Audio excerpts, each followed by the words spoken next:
Senate Republicans continue to press the White House to send to Congress the trade deals for South Korea, Colombia, and Panama, criticizing President Obama's trade policy as schizophrenic. The President says he's in favor of Korea, Panama, and Colombia. We would like for him to send them up and begin the process, because under the law, he has to initiate the process, and then there's an expedited procedure. He advocates, and we advocate, passage of these agreements. What we can't figure out is why they don't send them up. The Obama administration has indicated that they will not submit legislations on these trade agreements until a deal is reached on the TAA, the Trade Adjustment Assistance, a now retired jobs program for laid-off workers. Colombia is a great market for American agriculture. They're willing to buy a lot of the things that we grow here.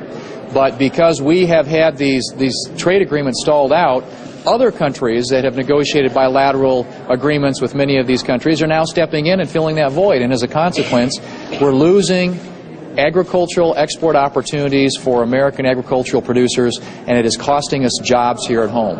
And as much as the President and this administration talk about jobs in the economy, every policy that they put in place hurts job creation and makes it more difficult for our small businesses to grow the economy and create jobs.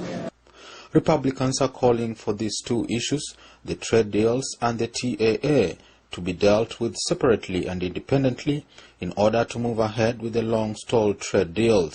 So the President might think he's the right man at the right time. I think he is the wrong man at the worst time. Senate Majority Leader Harry Reid said the Republicans are more focused on next year's elections and not actually creating jobs in the United States. I think they're fulfilling the wish of the Republican leader. He said his number one goal is to do everything he can to focus on Obama not being reelected. Now, I think that's obvious from the floor, but that's their number one issue. Rather than doing something to create jobs, focus on energy and all these other things, they're focused on one thing: next year's election. The senators from both sides later held talks with visiting German Chancellor Angela Merkel. Aaron Ocheng, MAC TV News.